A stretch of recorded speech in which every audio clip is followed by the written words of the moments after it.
देखिए, RG Kar medical college की घटना अत्यंत हृदय विदारक है, पीड़ादायक है, दुखदायी है और कल्पना नहीं की जा सकती जितनी दरिंदगी उस जूनियर डॉक्टर के साथ हुई।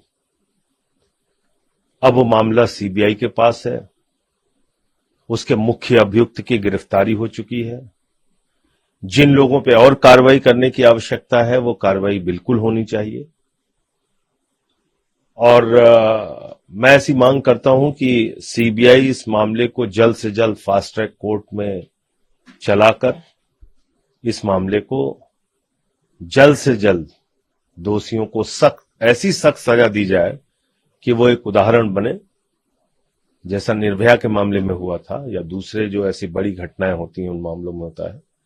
तो ये करने की आवश्यकता है। पश्चिम बंगाल सरकार ने नए सेफ्टी प्रोग्राम लॉन्च किए। महिलाओं के लिए सेंट्रल कमेटी बनाई जाने वाली जो प्रपोज करेगी सेफ्टी मीडियर्स, हेल्थ केयर पर्सनल की, आपको लगता है कि ये सब काफी है? और मुझे लगता है कि इसमें बहुत व्यापक पैमाने पे काम करने की जरूरत है और घर घर में काम करने की जरूरत है, क्योंकि महिला हिंसा, यौन हिंसा आज सड़कों पे, मेडिकल कॉलेज में, होटल्स में ऐसी घटनाएं तो आपको मिलेंगी, लेकिन इसके साथ साथ घरों के अंदर और रिश्तेदारों के द्वारा जो यौन हिंसा के मामले आ रहे हैं उसको रोकने के लिए तो बहुत व्यापक अभियान और जागरूकता करने की जरूरत है। वहां पे ममता बनर्जी के द्वारा जो सवाल खड़े किए, उन्होंने जो प्रोटेस्ट बीजेपी से ड्रामेबाजी करी, बीजेपी के लोकल एमपी, केंद्रीय मंत्री, सभी लोग सवाल उठा रहे हैं कि आपकी जिम्मेदारी है, लेकिन आप नहीं, मैं समझता हूं कि ये कोई राजनीतिक खेल का विषय नहीं है, ये संवेदनशीलता का विषय है और इसमें संवेदनशीलता के साथ ही परिचय देना चाहिए, चाहे वो कोई भी पार्टी हो। तो इसमें राजनीति का खेल बनाने से तो कुछ हासिल होगा नहीं, इसको निश्चित रूप से संवेदनशीलता का परिचय सबको देना होगा। केंद्र सरकार, ऐसी खबर आ रही है कि लेटरल एंट्री के जरिए यूपीएससी के 45 को फिल करी, इसे लेकर सवाल खड़े हो रहे हैं मल्लिकार्जुन। तो ये तो मैं 1000 बार कह चुका हूं कि भारतीय जनता पार्टी आरक्षण विरोधी पार्टी है। भारतीय जनता पार्टी पूरे देश में पिछड़ों का, दलितों का, आदिवासियों का आरक्षण खत्म करना चाहती है। ये तो इस देश की जनता का धन्यवाद है कि उन्होंने 240 पर बीजेपी को रोक दिया, वरना तो अब तक आरक्षण और संविधान दोनों खत्म हो गया होता।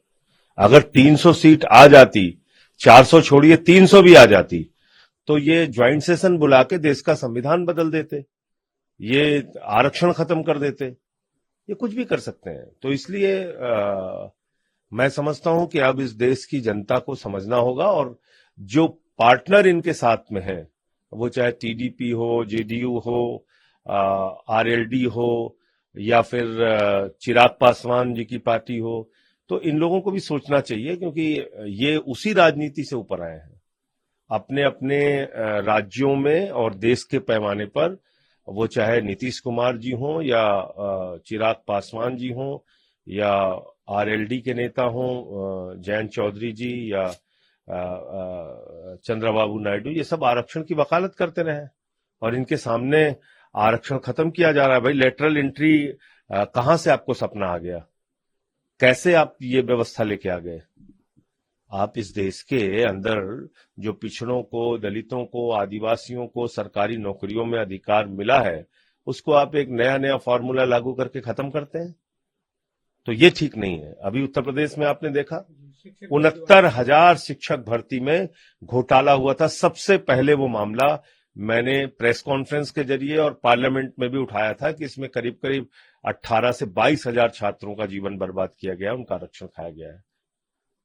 पिछड़ा वर्ग आयोग की रिपोर्ट थी, बावजूद इसके नहीं सुना जा रहा था।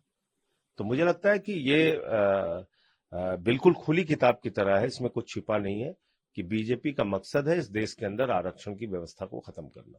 वक्फ बोर्ड के मामले में जो कमेटी बनाई गई थी, जेपीसी की मीटिंग होने वाली, आप ही क्योंकि 22 तारीख को मीटिंग है उसकी, और उस मीटिंग में मैं शामिल होऊंगा और अपनी बात रखूंगा वहां पे।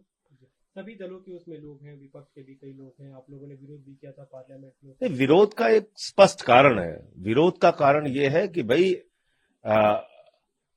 किसी धर्म के व्यक्ति ने, वो चाहे हिंदू हो, मुसलमान हो, सिख हो, ईसाई हो, गुरुद्वारे के लिए या मंदिर के लिए या मस्जिद के लिए या चर्च के लिए अपनी जमीन दान दी, या स्कूल के लिए दान दी, या धर्मशाला के लिए दान दी। आप कौन होते हैं उसमें घुसने वाले? विरोध का कारण यह है क्योंकि यह सिर्फ यहां तक नहीं रुकेगा। मैं आपको बता रहा हूं, अगला नंबर गुरुद्वारे की जमीनों पे कब्जा करना होगा, उसके बाद चर्च की जमीनों पे कब्जा करना होगा, उसके बाद आदिवासियों की जमीनों पे कब्जा करना होगा, उसके बाद दलितों की जमीनों पे कब्जा करना होगा। इनका तो मकसद है जमीनों पे कब्जा करना। भारतीय सेना की 13,000 एकड़ जमीन उठा के इन लोगों ने अडानी को दे दी अयोध्या में। तो इनका मकसद है जमीनों को कब्जा करके अपने दोस्त अडानी को देना। यह सिर्फ वक्त तक नहीं रुकेगा, इसलिए सबको सावधान होने की जरूरत है। कल को मंदिर की जमीन कब्जा करेंगे ये लोग। ये महाधूर्त लोग हैं इस देश की सत्ता पे। इनका मकसद है देश का भला नहीं, अपने दोस्त का भला करना। तो अपने चंद दोस्तों को अब किसानों की जमीन ले नहीं पाए, 1 साल तक वो धरने पर बैठे रहे, वरना अब तक किसानों की जमीन कब्जा हो गई होती। जो 3 काला कानून आया था, हम क्या कह रहे थे? हम तो यही कह रहे थे कि इस काले कानून में सबसे बड़ी बात यही है कि किसानों की जमीनें कब्जा करके अपने पूंजीपति दोस्तों को देंगे। तो रेल की जमीन कब्जा कर ली, सेना की जमीन कब्जा कर ली, वक्फ की जमीन अब कब्जा करेंगे, फिर मंदिर की जमीन कब्जा करेंगे, फिर गुरुद्वारे की जमीन कब्जा करेंगे, चर्च की जमीन कब्जा करेंगे, दलितों की जमीन कब्जा करेंगे, आदिवासियों की जमीन, यही करेंगे ये। आप देख लीजिएगा।